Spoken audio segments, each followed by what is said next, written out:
Hello नमस्कार। एक बार फिर से स्वागत है आपका चाणक्य ग्रुप ऑफ इकोनॉमिक्स में।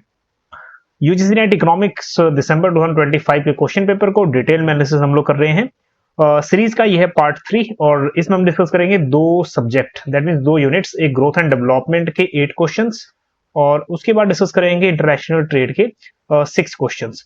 तो हमारे पास 6 + 8 14 क्वेश्चन टोटल हम लोग इसमें डिस्कस करेंगे इस सेशन में। कोशिश करेंगे रिलेटेड कॉन्सेप्ट समझने की। हाँ, अगर नेक्स्ट टाइम कोई क्वेश्चन आता है डेफिनेटली हम लोग उसको इजिली कर पाएंगे। चलिए, और ये भी जानेंगे कि यूजीसी क्या, कहां तक या फिर कितने डेप्थ तक जाने की कोशिश कर रहा है इस क्वेश्चन पेपर के थ्रू। चलिए, क्वेश्चन नंबर 1 है, welfare criterions based on the compensation payment is known as. अच्छा, इस बार जो कट ऑफ गया था ना वो 71 72 अप्रोक्स गया था जनरल कैटेगरी के लिए। तो क्या रीजन रहा होगा? रीजन यही है, क्वेश्चंस ज्यादा डीप नहीं थे, हाँ अंडरस्टैंडिंग बेस्ड थे। अब देखो ये वाला क्वेश्चन जैसे है, welfare criterion based on compensation payment is also is known as compensation criteria. अब देखो कंपनसेशन क्राइटेरिया सिर्फ एक ही है, डायरेक्ट आंसर मिल जाएगा हमें, काल्डोर हिक्स कंपनसेशन क्राइटेरियंस जो है ये कॉन्सेप्ट हम पढ़ते हैं, बस एक ही है, दूसरा क्राइटेरिया कुछ ऐसा है नहीं इन तीनों ऑप्शन में से। चलिए, अब ये मॉडल कहता क्या है पहले वो डिस्कस कर लेते हैं। तो काल्डोर एंड हिक्स की जो थ्योरी है 1930s, इसका टाइमिंग देखिएगा आप नेक्स्ट टाइम अगर क्रोनोलॉजी बनेगा तो ये थ्योरी आती है। तो ये कहते हैं कि अगर कोई मान लीजिए कोई गवर्नमेंट कोई पॉलिसी है, उस गवर्नमेंट पॉलिसी का किसी को आप एडवांटेज मिलेगा और किसी को लॉस होगा, किसी का होगा लॉस। तो ये कह रहा है कि जिसका एडवांटेज हुआ है, जिस पार्टी का एडवांटेज हुआ है, सपोज करो ए पार्टी का एडवांटेज हुआ है और बी का जो हुआ है लॉस, तो ये कह रहा है कि ए पार्टी बी को कंपनसेट करेगा। ठीक है, ए पार्टी बी को कंपनसेट करेगा एंड स्टिल जो ए है वो बेटर सिचुएशन में रहेगा। ठीक है, ये कहता है ये criteria, that is Kaldor Hicks criterion इसको हम बोलते हैं। चलिए, सो याद क्या रखना है आपको? सबसे पहले याद रखना है कि ये लेट 1930s में डेवलप किया गया था और उसके बाद वही जो मीनिंग बताया था हमने, the gainers could compensate the losers and still remain better of, फिर भी वो बेटर सिचुएशन में रहेगा। एग्जांपल्स भी समझेंगे इसको। ठीक है, इसको हम बोलते हैं that is efficient and compensation. हो सकता है कि कंपनसेशन पेड ना भी किया हो तब भी ए जो है वो बेटर सिचुएशन में रहेगा। नेक्स्ट, जो गेनर्स है वो बेटर सिचुएशन में रहेगा। सपोज गवर्नमेंट पॉलिसी हुई, कुछ पीपल्स गेन हुए, कुछ का लॉस हुआ, तो यहाँ पे स्पेशली जो गेनर्स है वो कंपनसेट करेगा लूजर्स को। तो काल्डोर हिक्स कंपनसेशन क्राइटेरियन याद रखना। एक एग्जांपल के थ्रू समझ लेते हैं। हाईवे बना, उस हाईवे का बिजनेस अर्न हुआ, टोटल जो गेनर्स थे उन्होंने गेन किया 100 करोड़ का, और जो लोकल थे वहां पे रेजिडेंट सफर हुआ, उनको डैमेज हुआ, रियल कॉस्ट आई उनकी, तो 40 करोड़ वर्थ उनका लॉस भी हुआ। तो अगेन स्टिल जो 100 करोड़ है वो बेटर सिचुएशन में है। अगर वो कंपनसेट भी करेंगे, कुछ 10-20 करोड़ दे भी देंगे, स्टिल वो बेटर सिचुएशन में रहेंगे जो गेनर्स हैं। चलिए, तो इसको हम बोलते हैं काल्डोर हिक्स एफिशिएंट। चलिए नेक्स्ट, क्वेश्चन नंबर 2 में पूछा गया match the following. I hope कि ये क्वेश्चंस बहुत कम बच्चों का गलत हुआ होगा, क्योंकि इसमें आपको आंसर आपको डायरेक्ट मिलेगा। देखो, एलिमिनेशन मेथड हमेशा यूज करना है हमें। नंबर 1 पे है अमर्त्य सेन मॉडल। अब अमर्त्य सेन मॉडल, अमर्त्य सेन का तो आपको नाम याद ही है, याद रखना है 1998 में इन्होंने नोबेल लॉरिएट्स हैं। और जो हमारी स्पेशली कैपेबिलिटीज अप्रोच होगी, चॉइस हो गया, सोशल चॉइस हो गया, फ्रीडम ऑफ चॉइस, ये इन्होंने इनकी ये थ्योरी है, entitlement, capabilities approach and freedom of choice. ठीक है, तो फोर्थ वन हो गया करेक्ट। और भारत के एकमात्र इकोनॉमिस्ट हैं जो नोबेल लॉरिएट्स हैं, तो इसलिए भी आपको याद रखना है अमर्त्य सेन का नाम, और इनका कंट्रीब्यूशन एचडीआई में भी है। चलिए, सो फोर्थ वन करेक्ट है। तब अब फोर्थ वन करेक्ट है तो सिर्फ एक में ही 4 है, बाकी आपका आंसर इसमें बन गया, ज्यादा सोचने की जरूरत नहीं पड़ी, इसलिए कट ऑफ हाई गई थी। चलिए, क्योंकि हर क्वेश्चन में इस बार ज्यादा पैनिक नहीं होना पड़ा स्टूडेंट्स को। चलिए, Simon Kuznets model. Simon Kuznets model कहता क्या है, ये बहुत बार पूछा गया है। एक डायग्राम के थ्रू समझते हैं। एक इनइक्वालिटी है, इनकम इनक्वालिटी वर्टिकल एक्सिस पे, और अच्छा इस जो सेशन है ना हम लोग थोड़ा टाइम ले रहे हैं इसमें, तो एक एक चीज समझेंगे तो टाइम टेकिंग तो होगा ही थोड़ा, है ना। एक्स एक्सिस पे इसमें हम लोग लेते हैं पर कैपिटा इनकम। सो इसमें ये यू शेप बनता है, आपने देखा होगा इन्वर्टेड यू शेप। तो ये क्या कह रहा है कि इनिशियल लेवल पे जैसे जैसे पर कैपिटा इनकम बढ़ता है तो हमारा इनइक्वालिटी भी बढ़ रहा है, इनइक्वालिटी भी बढ़ रहा है। तो एक टाइम ऐसा आता है जब आपका पर कैपिटा इनकम इस लेवल पे, ठीक है, मिड जहां इनइक्वालिटी मैक्सिमम हो गया है, अब पर कैपिटा इनकम बढ़ रहा है बट इनइक्वालिटी डाउन जा रही है। ठीक है, तो इसको हम बोलते हैं inverted you. So Simon Kuznets ने क्या दिया, rise and fall of inequality with economic growth. ठीक है, इकोनॉमिक ग्रोथ, और इन्होंने पर कैपिटा इनकम का एग्जांपल भी लिया हॉरिजॉन्टल एक्सिस पे। चलिए, ये भी हो गया हमारा। नेक्स्ट है गुनर मॉडल। गुनर मिडल का कहना यह है कि क्यूमुलेटिव कॉजेशन थ्योरी आपने पढ़ी होगी, that is circulative and cumulative causation of economic development. इसका मतलब यह है कि जो गरीब कंट्री होती है ना, वो गरीब होती है अपनी इकोनॉमिक एक्टिविटीज के कारण, क्योंकि उसमें इकोनॉमिक एक्टिविटी उनकी इकोनॉमी में एक तो आपकी इनकम लो है, इनकम लो है तो सेविंग भी लो होगा, सेविंग लो है तो इन्वेस्टमेंट भी लो होगा, इन्वेस्टमेंट लो है तो प्रोडक्टिविटी भी डाउन जाएगी। तो जब कोई नेशन गरीब होता है, एक थॉट है, बताना किसने बोला था, nation is poor because it is poor. ठीक है, ये किसने बोला था, चलिए। सो यही कारण है। एक मीम भी आपने देखा होगा, है ना, देखा होगा, ये जो गरीब हुए ना वो साला अपनी आदत से गरीब हुए, बस इसका भी सेम है। जो ये गरीब होता है ना, ये कंट्री, ये जो पुअर कंट्री है अपनी इकोनॉमिक एक्टिविटी के कारण गरीब है, क्योंकि ये इनकम ही अर्न नहीं कर रहा। ठीक है, ये प्रोसेस फिर गरीबी वाला जो सर्कुलर है वो चलता रहता है सर्कुलेटिंग मोशन में। ठीक है, साइकिल ये चलता रहता है।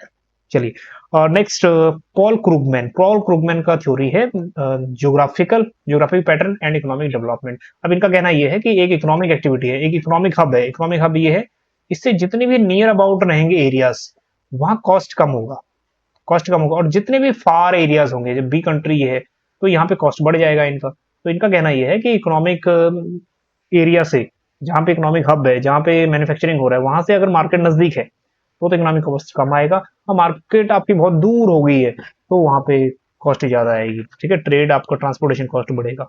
तो ये कहना है क्रूगमैन का। चलिए, आई होप कि यहाँ से सभी पॉइंट क्लियर हो गए होंगे। आगे बढ़ते हैं।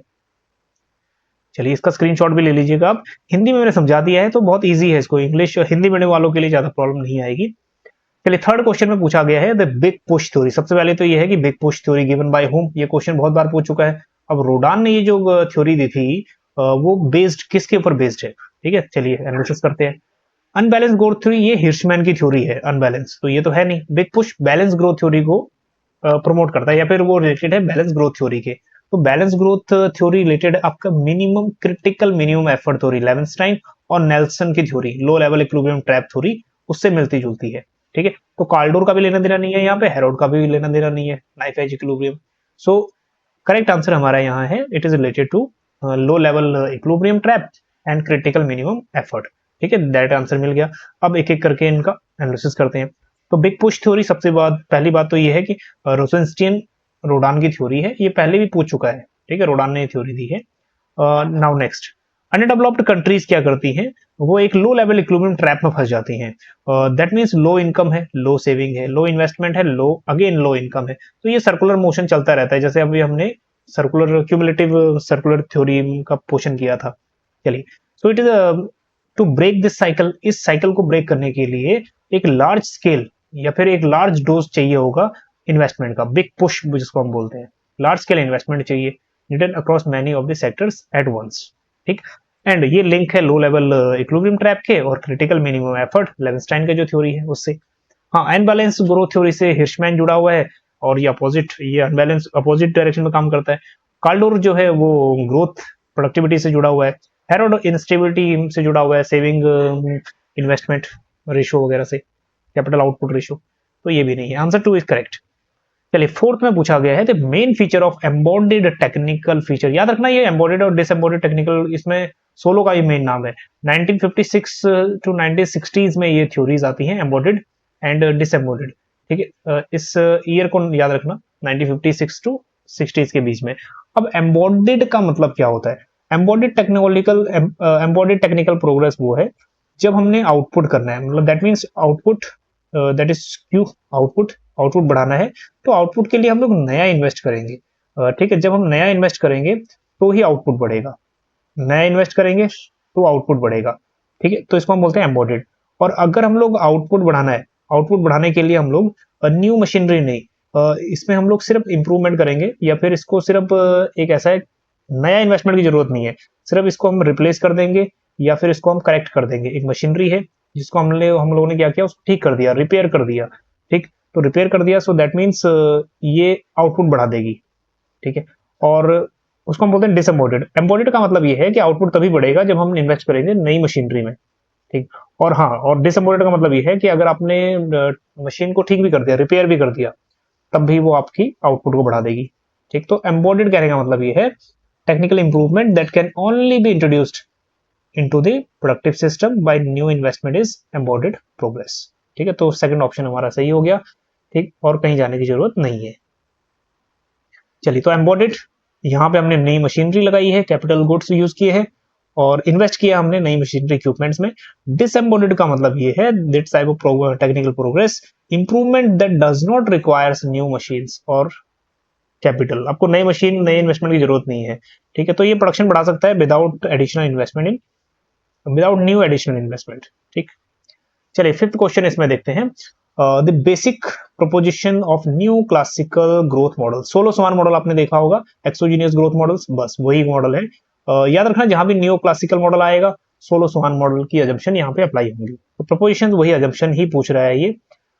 इसमें अब एक एक करके इसको एनालिसिस करते हैं। देखो, जब भी दो गलत हैं, दो सही हैं, तो याद रखना है दो चीजें आपकी इंटरलेट होंगी।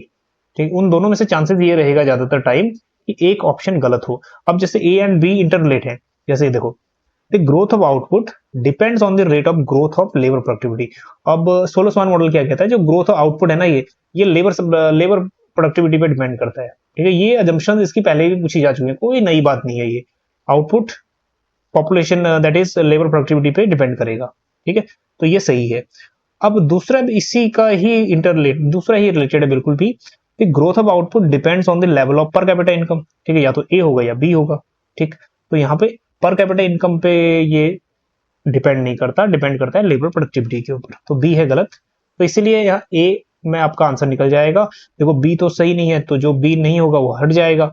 ए सही है, मतलब आपका एक ही आंसर बनेगा। अब ये देखो, तो ये भी सी भी हट गया आपका ये। ठीक है, क्योंकि आपको पता है कि ए सही आंसर है।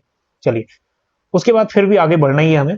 The ratio of saving and investment determines the economic growth. ठीक है, अब ये सोलो समान मॉडल कहता क्या है, न्यू क्लासिकल, ये कहता है कि जो सेविंग है, इन्वेस्टमेंट है, ये दोनों ही जरूरी चाहिए। सेविंग बढ़ेगा, डायरेक्टली सेविंग बढ़ेगा तो इन्वेस्टमेंट बढ़ेगा, because saving equal to investment. Economy, close economy की ये लोग बात करते हैं। सेविंग बढ़ेगा तो इन्वेस्टमेंट बढ़ेगा।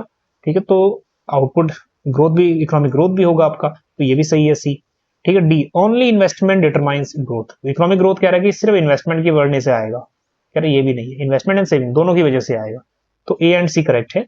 ठीक है, और बहुत सारे आंसर पे आपको अगर नेक्स्ट एग्जाम में अब बिल्कुल अपीयर हो रहे हो तो बिल्कुल फ्रेश माइंड से होना।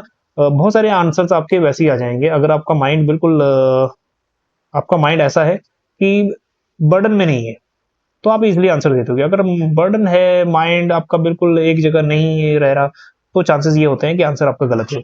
नहीं तो आप जितना कूल एंड काम रखोगे माइंड को, आंसर सही होने के चांसेस ज्यादा रहते हैं। चलिए, ये इसकी बाकी अजम्पशंस हैं, अपने नोट्स में नोट कर लीजिए। हो सकता है कि नेक्स्ट टाइम इन्हीं अजम्पशन में से पूछ ले। ठीक है, अजम्पशन यहां से बाहर नहीं हो सकती, एक एक करके मैं बताऊंगा तो फिर लेट हो जाएगा।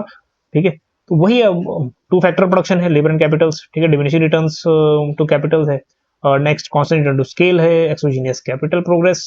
ठीक है, S equal to I, perfect competition होता है, full employment of resources, close economy है। ठीक है, एक्सटर्नल सेक्टर नहीं है यहाँ पे। चलिए आगे बढ़ते हैं। HDI use to rank countries. I think ये क्वेश्चन किसी का गलत नहीं हुआ होगा, गलत हुआ होगा तो अपनी गलती के कारण हुआ होगा। इसमें देखो तीन चीजें हैं। देखो, एक तो आपका हेल्थ अच्छी होनी चाहिए, एजुकेशन आपकी अच्छी होनी चाहिए, और आपका पर कैपिटा इनकम अच्छा होना चाहिए। ठीक है, हेल्थ लॉन्गेविटी को उससे हम लॉन्गेविटी के साथ जोड़ देते हैं, इसको हम लोग लाइफ एक्सपेक्टेंसी भी बोल लेते हैं। ठीक है, एजुकेशन को हम लिटरेसी रेट भी बोल देते हैं, और पर कैपिटा इनकम को हम लोग कई बार स्टैंडर्ड ऑफ लिविंग भी बोल देते हैं, स्टैंडर्ड ऑफ लिविंग। ठीक है, आगे बढ़ते हैं। तो ये तीन पैरामीटर जो है इसमें, life expectancy at birth, education attainment and real per capita income eight purchasing power parity. ठीक है, तो ये हमारा आंसर यही निकल जाएगा। सो बाकी ऑप्शन में जाने की कोई जरूरत नहीं है क्योंकि वो इनअप्रोप्रिएट ऑप्शंस है। चलिए, तो आपको याद रखना है HDI कब डेवलप हुआ था, 1990 में डेवलप हुआ था, महमूद हक ने डेवलप किया था, वो भी पाकिस्तानी नोबेल लॉरियट्स हैं।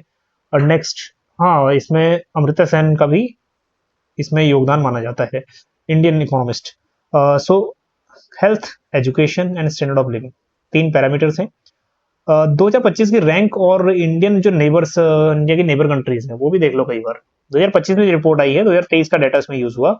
130 आउट ऑफ 193 कंट्रीज, 130 इंडिया की रैंक है।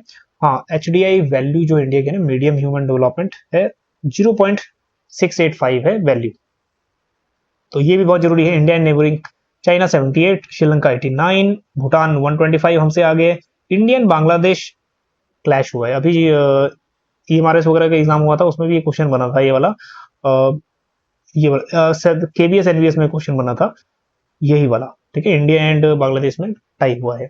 नेक्स्ट, नेपाल हमसे पीछे है 145, म्यांमार पीछे है 150, पाकिस्तान का रैंक भी बहुत डिटोरेट हुआ है 154 टू 168। चलिए आगे बढ़ते हैं, question number 7। The development of economic growth theory in chronological order would be. चलिए, तो क्रोनोलॉजी जब भी सेट करनी है तो सबसे पहले माइंड में ये रखना है कि सबसे पुराना हमें कौन सा नाम लग रहा है। देखो, father of economics Adam Smith, Adam Smith का नाम नंबर 1 पे आ गया, तो ये सबसे पहले रहेगा। हाँ, यूजीसी बहुत स्मार्ट है, तो यहाँ पे डी तीनों में दे दिया, तो एलिमिनेशन मेथड फिर भी यूज होगा आपका, है ना। एक मैथ आपका ये ऑप्शन हट गया। अब देखो उसके बाद हेरोड है, सोलो है और एंडोजीनियस है। देखो, हेरोड थ्योरी, हेरोडोमर जो थ्योरीज है वो 1926 और 1930s का जो टाइम है ये माना जाता है। सोलो का growth models, solo new classical 1950s और 1960s के बीच में हम टाइम मानो। एंडोजिनस ग्रोथ मॉडल लुकास हो गया, रोमर हो गया, ये 1980s की बात है। ठीक है, ये तो हमारे पास अगर क्रोनोलॉजी हमें सेट करनी है तो डी पहले रहेगा, उसके बाद हेरोडोमर ए रहेगा, एंड देन उसके बाद सोलो का मॉडल रहेगा, ठीक है, बी, और उसके बाद लास्ट में सी। ठीक है, DABC, third one is correct. चलिए, तो बाकी इसका भी आप स्क्रीनशॉट ले लेना। ठीक है, नोट्स अपने बनाने शुरू कर दीजिए, नोट्स, क्योंकि लास्ट टाइम में आपके नोट बहुत काम आते हैं। चलिए, मैच 1 विद लिस्ट 2 ये शुरू करते हैं। नंबर 1 है HD। अब ये इकोनॉमिस्ट हैं, इन इकोनॉमिस्ट में ना मोस्ट फ्रीक्वेंट या मोस्ट इंपॉर्टेंट मान लो HD मॉडल बहुत इंपॉर्टेंट है। लुकास, रोमर, एंडोजीनियस ये भी इंपॉर्टेंट है।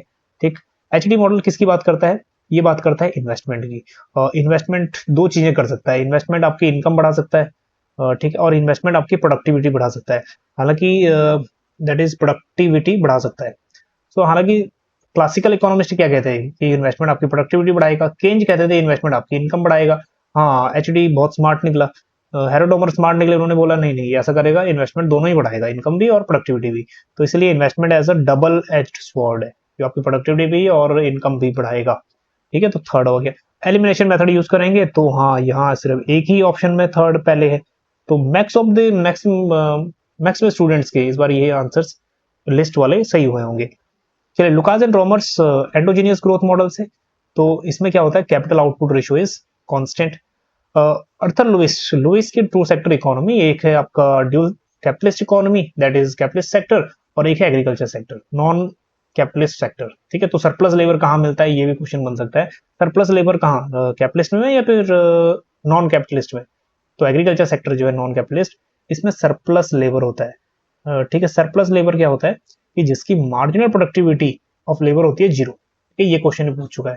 सरप्लस लेबर जहां आपको चाहिए, क्योंकि डिस्गाइज एम्प्लॉयमेंट है, चाहिए आपको 5, एक्चुअल वर्क कर रहे हैं वहां 8, 3 जो प्रोडक्ट है आपके सरप्लस लेबर है वो, उनकी मार्जिनल प्रोडक्टिविटी कितनी होगी, 0। ठीक है, ये क्वेश्चन बन चुका है, याद रखना। चलिए, मिशेल टेडेरो, माइकल टेडेरो पढ़ो इसको या मिशेल पढ़ो। अब इसमें इनका जो थ्योरी है, इनके थ्योरी है that is rural urban migration. Harris Todaro model भी इनको बोलते हैं। रूरल अर्बन माइग्रेशन, ये कह रहे हैं रूरल से अर्बन इसलिए शिफ्ट कर रहे हैं क्योंकि वहां पे इनकम डिफरेंस है, तो सही भी है बात। चलिए,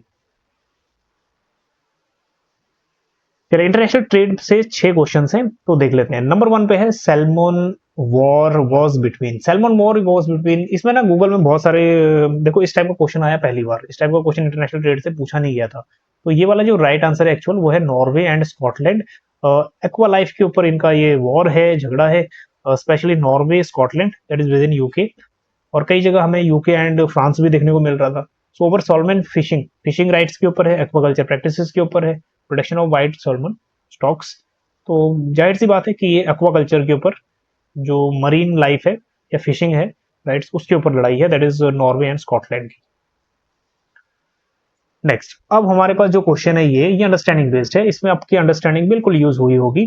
the organisation of petroleum exporting country, याद रखना जो ओपेक कंट्रीज है ना, ये ओपेक में 12 नेशन कंट्रीज हैं और 12 मेंबर नेशन है इसकी, और इसका जो एस्टेब्लिशमेंट हुआ था 1960s में हुआ था, 1960 में हुआ था, और बगदाद में, इराक में।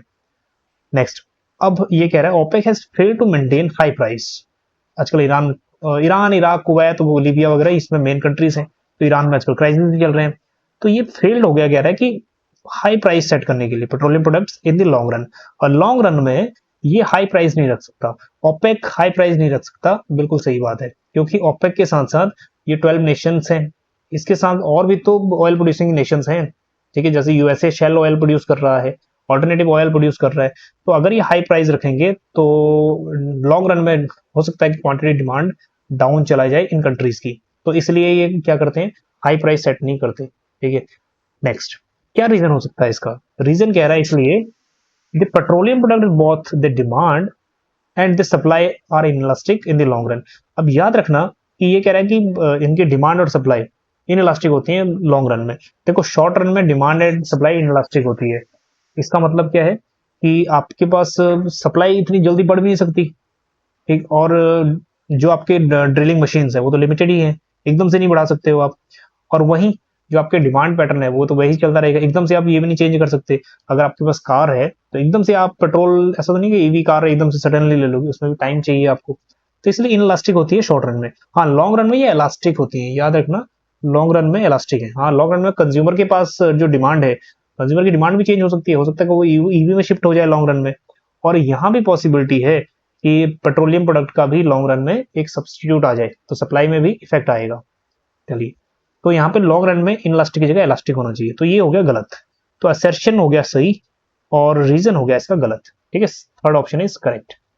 चलिए, तो जितने भी आपको ये एक्सप्लेनेशन दिया है वो यहाँ बिल्कुल मेंशन है, आप इसको ना स्क्रीनशॉट ले लेना, एक बार अपने लेवल पे पढ़ लेना। चलिए, अगेन एक क्वेश्चन अंडरस्टैंडिंग बेस्ड है, और है क्वेश्चन इजी है, बट समझने में इसमें समझने के ऊपर है कि कैसे समझते हो। नंबर थर्ड क्वेश्चन है, a globalisation carries benefits and opportunities as well as cost and risk. इसका मतलब क्या है, ग्लोबलाइजेशन देखो 1991 में इंडिया ने भी ग्लोबलाइजेशन पॉलिसी अपनाई, एलपीजी पॉलिसी, ठीक। अब इसमें ग्लोबलाइजेशन में, ये जो ग्लोबलाइजेशन है इसमें क्या होता है, हम अपनी कंट्री को लिंक करते हैं दूसरी कंट्री से, इंटरनेशनल ट्रेड हो गया, इन्वेस्टमेंट हो गया, इन सब चीजों से, तो इसमें क्या है, आपको बेनिफिट्स तो होगा, आपको अपॉर्चुनिटीज मिलेंगी, क्योंकि आपका जो प्रोडक्ट है वो बाहर अब्रॉड भी बिकेगा, ठीक है, अपॉर्चुनिटीज मिलेगी। एंड इसमें कॉस्ट एंड रिस्क भी है, कॉस्ट एंड रिस्क मतलब जो डोमेस्टिक इंडस्ट्रीज है उनको नुकसान भी तो है, ठीक है, रिस्क भी है, कुछ कुछ सेक्टर का रिस्क भी है, जैसे मोबाइल सेक्टर है आपका, उसमें क्या था, जैसे ही आपका शोमी आया मार्केट में, सैमसंग आया मार्केट में, तो इसने किसकी मार्केट डाउन कर दी, इसकी डाउन कर दी। एक फोन होता था माइक्रोमैक्स, अब मार्केट से बाहर हो गया, लावा मोबाइल है मार्केट में, बिल्कुल बाहर हो गया, तो सैमसंग के आने से और एप्पल के आने से मार्केट क्या हुई, इन सब की डाउन, ठीक है, डोमेस्टिक इंडस्ट्री इसीलिए, ठीक है, तो कुछ कॉस्ट एंड रिस्क भी है। नेक्स्ट, तो ये ऑप्शन बिल्कुल सही है। बी ऑप्शन क्या कह रहा है, globalisation leads to flow of capital, technology, goods and services across countries, बिल्कुल सी कह रहा है, कैपिटल का मूवमेंट भी है इसमें फ्लो, और गुड्स एंड सर्विसेज का भी इसमें फ्लो है, ठीक है। अब इसमें इस टेक्नोलॉजी का, लेबर का, ट्रेड, इन्वेस्टमेंट सभी का फ्लो है, so that is B option is also correct. C कह रहा है, द लार्जर द मार्केट, जितना बड़ा मार्केट होगा the greater the gains from the trade, जितना बड़ा मार्केट है उतना ही गेन से होगा, and the division of labour भी ज्यादा होगा, जैसे यूएस मार्केट बहुत बड़ी है तो हमारा एक मैक्सिमम एक्सपोर्ट शेयर है यूएस के साथ, तो इसलिए ग्रेटर शेयर भी है, गेन्स भी हो रहा है वहां से, इसीलिए तो हम लोग बैरियर, जो बैरियर लगा रहा है यूएसए, हम लोगों को झुकना पड़ रहा है ना, तो इसीलिए, क्योंकि हमारा सबसे बड़ा एक्सपोर्ट पार्टनर ही यूएसए है, अगर हम उसको उसकी शर्तें नहीं मानेंगे तो हमारा जो एक्सपोर्ट है सबसे पहले एक्सपोर्ट डाउन चला जाएगा, ठीक है, यहाँ की जो इंडस्ट्री है वो बड़ी बैडली हिट होंगी, ठीक, इसलिए जो जितने भी शर्तें हैं वो माननी पड़ रही हैं यूएसए की।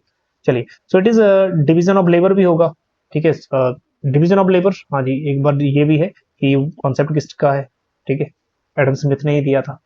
चलिए, तो ये भी सही है। डी में क्या कह रहा है फिर, डी कह रहा है globalisation in terms of flow of capital, goods and technology is evenly spread across the world nations, कह रहा है सभी नेशन में ये इवनली स्प्रेड हुआ है, मतलब समान रूप से स्प्रेड हुआ है, ऐसा बिल्कुल नहीं है, जो डेवलप्ड नेशन है और डेवलप्ड नेशन को ज्यादा फायदा हुआ है, और जो पुअर नेशन है या फिर डेवलपिंग है और पुअर नेशन है, पुअर नेशन के इसका नुकसान ही हुआ है, तो इसलिए इवनली स्प्रेड नहीं हुआ, ठीक है, तो ए बी सी ये करेक्ट है। चलिए, तो इसका जो एक्सप्लेनेशन है वो भी स्क्रीनशॉट ले लेना। फोर्थ क्वेश्चन की तरफ चलते हैं, अगेन असर्शन एंड रीजनिंग। चलिए, शुरू से पढ़ते हैं एक एक करके। Since about the mid 17th मतलब 1970s का जो टाइम था, उसमें protectionism has grown alarmingly. Protectionism कहने का मतलब ये है जो हम अपनी इंडस्ट्री को प्रोटेक्ट करते हैं नॉन टैरिफ बैरियर से या फिर टैरिफ बैरियर से। ये अलार्मिंग सिचुएशन में था, कह रहा है in the developed countries and this has taken mainly the form of non tariff barrier. और जो ये प्रोटेक्शनिज्म था या जो एक प्रोटेक्ट कर रहे थे अपनी कंट्री को, ये कह रहा नॉन टैरिफ बैरियर्स था। देखो एक होता है टैरिफ बैरियर, टैरिफ बैरियर होता है कि इंटरनेशनल टैक्सेस कि हम टैक्स जैसे यूएसए कर रहा है 10% या फिर 50%, ये है टैरिफ, ये है डायरेक्ट रिस्ट्रिक्शन। एक होता है नॉन डायरेक्ट रिस्ट्रिक्शन जिसको हम बोलते हैं अब लोग डायरेक्ट रिस्ट्रिक्शन लगा रहे हो, हम लोग इनडायरेक्टली रिस्ट्रिक्शन लगा रहे हैं। जैसे एक होता है कोटाज। कोटाज क्या होते हैं कि आपने क्वांटिटी फिक्स कर दी, 1000 क्वांटिटी से हम ज्यादा इंपोर्ट नहीं करेंगे, ठीक है, तो क्वांटिटी रिस्ट्रिक्शन हो गया। एंटी डंपिंग हो गया, हम लोग आपका सामान यहाँ एंटी डंपिंग सस्ते रेट पे नहीं आने देंगे, ठीक है, तो उसको हम बोलते हैं नॉन टैरिफ बैरियर्स, ठीक है। तो ये शुरू हो गया था 1970, तो ये बात सही भी है, ठीक है। उसके बाद गल्फ क्राइसिस भी इसी टाइम में आने शुरू हुए 1970s 80s में। चलिए रीजन क्या है कह रहा है इसका, रीजन कह रहा है कि the growing protectionism in industrialised country is due to the increasing competition.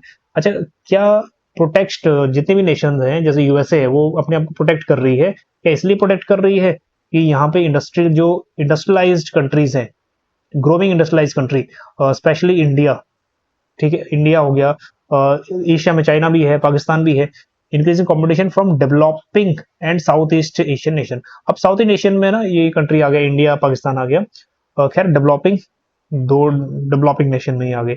तो यहाँ पे अब ये कह रहा है कि इनकी वजह से ही क्या प्रोटेक्शनिज्म यूज करना पड़ा, ये भी रीजन बिल्कुल सही है, ठीक है। पहली बात असर्शन बिल्कुल सही है, उसका रीजन भी सही है, हाँ इसी के कारण प्रोटेक्शनिज्म यूज करना पड़ा कि नॉन टैरिफ बैरियर इंपोज करने पड़े ताकि जो डोमेस्टिक इंडस्ट्री है वो सेफ रहे, ठीक है। तो बोथ आर करेक्ट, असर्शन भी करेक्ट है, रीजन भी करेक्ट है, और उसका एक्सप्लेनेशन भी जो है करेक्ट है, ठीक है। जो असर्शन रीजन है उसका करेक्ट, एक्सप्लेनेशन भी है। चलिए तो 1 इज करेक्ट, ठीक। तो यहां से इसका जो एक एक्सप्लेनेशन है ये भी नोट कर लीजिए। चलिए 5th क्वेश्चन, इसमें क्या कह रहा है लिस्ट 1 लिस्ट 2। चलिए नंबर 1 लिस्ट में है new Chamberlinian models. New Chamberlinian models product differentiation के ऊपर ही काम करता है। प्रोडक्ट डिफरेंशिएशन हर नेशन में या फिर दो मार्केट में अगर प्रोडक्ट डिफरेंशिएशन होगा तो वैरायटी ऑफ प्रोडक्ट मिलेगा कंज्यूमर को, ट्रेड बढ़ेगा वहां से, ठीक। So it is product differentiation. New Hotelling models, new Hotelling model ये कहता है कि जितने भी नेशन या जितनी भी फार्म्स हैं वो प्रोड्यूस कर रही हैं सेम क्वालिटी प्रोडक्ट, तो सेम क्वालिटी अगर प्रोडक्ट की है तो उसमें क्या हो जाता है हॉरिजॉन्टल डिफरेंशिएशन ऑफ प्रोडक्ट, ठीक है, सेम क्वालिटी। बट हाँ हो सकता है कि डिफरेंशिएशन हो सकता है कि इनके कलर में पैकेजिंग में डिफरेंशिएशन है but quality almost remain same, ठीक है, तो इसको हम बोलते हैं हॉरिजॉन्टल डिफरेंशिएशन। और नेक्स्ट है ब्रेंडर क्रूगमैन मॉडल्स। क्रूगमैन का जो मॉडल है ना वो है anti that is reciprocal dumping. Reciprocal dumping को हम बोलते हैं कि चाइना है, चाइना क्या कर रहा है इंडिया में सस्ते फोन बेच रहा है, ठीक है, तो ये स्मार्टफोन क्या कर रहा है सस्ते रेट पे बेच रहा है अपने शोमी वगैरह ओप्पो वीवो वगैरह। अब इंडिया क्या करे, इंडिया भी बनाए, इंडिया लावा का फोन बनाए और लावा फोन सस्ते रेट पे चाइना को बेचे, तो ये अब क्या हो गया रेसिप्रोकल डंपिंग हो गया। एक चाइना अपने सस्ते फोन इंडिया में बेच रहा है, इंडिया सस्ते फोन चाइना में बेच रहा है, हालांकि इंडिया बेच नहीं रहा, ठीक, क्योंकि मैन्युफैक्चरिंग 31% शेयर है चाइना का, बट इंडिया का मैन्युफैक्चरिंग शेयर ऑलमोस्ट 3% है, 10 गुना पीछे हैं हम लोग मैन्युफैक्चरिंग में, तो यही कारण है चाइना बहुत आगे है। चलिए तो हम इसको बोलते हैं रेसिप्रोकल डंपिंग, जब टिट फॉर टैट हो रहा है। चलिए last one is new Heckscher Ohlin models. New Heckscher Ohlin models again ये कहते हैं कि जो प्रोडक्ट है ना आपका वो डिफरेंशिएटेड प्रोडक्ट होगा, मतलब कि सेम क्वालिटी नहीं रहेगी, डिफरेंट क्वालिटी रहेगी, क्वालिटी प्रोडक्ट की डिफरेंट रहेगी, तो इसीलिए क्या होगा वर्टिकल डिफरेंशिएशन हो जाएगा प्रोडक्ट में, ठीक है। तो यहाँ पे दैट इज 3, सबसे पहले तो 3 1 में ही है सिर्फ, तो 4th वन करेक्ट। चलिए अगेन स्क्रीनशॉट ले लेना। लास्ट क्वेश्चन आज का, चलिए ये अंडरस्टैंडिंग बेस्ड है, कह रहा है if some of the domestic production by nation member of union is replaced. अब इसको समझते हैं एग्जांपल ए बी सी, ये एक यूनियन है, ठीक है, ये एक यूनियन है और इसमें क्या किया है the Nations member of the union is replaced by lower cost imports. अब इसने क्या किया है डोमेस्टिक प्रोडक्ट, अब सपोज करो कि डोमेस्टिक प्रोडक्ट एक्स गुड्स का प्रोडक्ट करता था और एक्स गुड्स बनता था 20 रुपीज में, ठीक है, 20 रुपीज में एक गुड्स बनता था, और बी जो है बी एक्स गुड्स को ही 15 रुपीज में बना दे रहा था। तो जब मेंबर नेशन है तो इसको सपोर्ट मिलेगा, ठीक है, तो जितने बैरियर्स हैं वो हट जाएंगे और इसको सेम रेट पे मिलने की संभावना है। तो ये अपने घर में क्यों बनाएगा, ए क्यों बनाएगा, उसको ए उसको बी से इंपोर्ट करेगा, ठीक है। तो ये वही कह रहा है, replaced by the lower cost importing from another member nation. जो मेंबर नेशन है बी, ये 15 रुपीज में यहां से मंगाएगा तो इसको सस्ता पड़ेगा, 20 कंपेरेटिव कॉस्ट एडवांटेज इसको, दैट इज 15 रुपीज में ये ए को बेचेगा, दैट मीन ए इंपोर्ट करेगा बी से, वो 20 रुपए में क्यों प्रोड्यूस करेगा। तो अब ये कह रहा है कि ये स्ट्रेटजी इसको हम क्या बोलेंगे, ठीक है। तो ट्रेड डाइवर्ट एक एक करके समझ लेते हैं। ट्रेड डाइवर्ट होता है कि अगर ट्रेड एक से बी में डाइवर्ट और बी से सी, और हो सकता है कि ये नॉन मेंबर एक और मेंबर नेशन है that is E, that is non member nation है ई। तो इसमें होगा ये कि अगर ये सामान आपका 10 रुपए में प्रोड्यूस कर दे रहा है, ठीक है, 10 रुपए में प्रोड्यूस, तो अब ट्रेड डाइवर्ट हो जाएगा। अब क्या करेगा ये ए कंट्री, ये ई से मंगाएगा सामान, ये मेंबर नेशन नहीं है लेकिन वो सस्ता बेच रहा है और ज्यादा 10 रुपए में प्रोड्यूस कर ले रहा है, तो इसलिए ट्रेड डाइवर्ट की जगह ट्रेड क्रिएट की जगह डाइवर्ट हो जाएगा, ठीक है। तो इसको हम डाइवर्ट बोलते हैं। हाँ, ट्रेड क्रिएशन इसी को बोलते हैं। यूनियन में एक ट्रेड क्रिएशन, जहां से आपका सस्ता मिल रहा है वहां से आप लो, ठीक, तो ये ट्रेड क्रिएशन होगा, ठीक। प्रेफरेंशियल फ्री ट्रेड में एक प्रेफरेंस दी जाती है नेशन को, और फ्री ट्रेड एग्रीमेंट में यहाँ पे कुछ बैरियर्स वगैरह जो है वो हटा दिए जाते हैं। बट ये जो एग्जाम्पल है वो है आपका ट्रेड क्रिएटिंग कस्टम यूनियंस। हाँ, कस्टम यूनियंस की ना हायरार्की भी है, वो देख लेना, वो क्योंकि बहुत बार आ चुका है वो।